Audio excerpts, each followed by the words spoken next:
தினம்தோறும் விளக்கேற்ற நல்ல எண்ணெய் இதயம் நல்லெண்ணெய். வெனிசுலாவில் இருந்து அமெரிக்காவிற்குள் போதைப் பொருள் கடத்தி வந்ததாக கூறப்படும் கப்பலின் மீது அமெரிக்க இராணுவம் தாக்குதல் நடத்தியதாக அதிபர் டொனால்ட் ட்ரம்ப் தெரிவித்துள்ளார். வெனிசுலாவில் 3வது முறையாக ஆட்சியில் உள்ள நிக்கோலஸ் மதுரோ உலகின் மிகப்பெரிய போதைப் பொருள் கடத்தல்காரர்களில் ஒருவராக உள்ளார் என்றும், போதைப் பொருள் கடத்தல் கும்பல்களுடன் சேர்ந்து அமெரிக்காவுக்குள் அவர் போதைப் பொருட்களை அனுப்பி வருவதாகவும் அமெரிக்கா குற்றம் சாட்டியிருந்தது.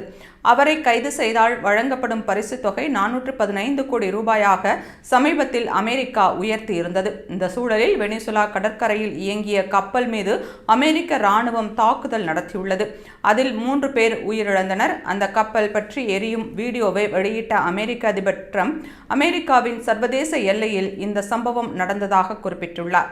ஆனால் ட்ரம்பின் குற்றச்சாட்டுக்கு மறுப்பு தெரிவித்துள்ள வெனிசுலா, கப்பலில் போதைப் பொருள் இருந்ததாக எந்த ஆதாரமும் இதுவரை வெளியிடப்படவில்லை என்று சாடியுள்ளது.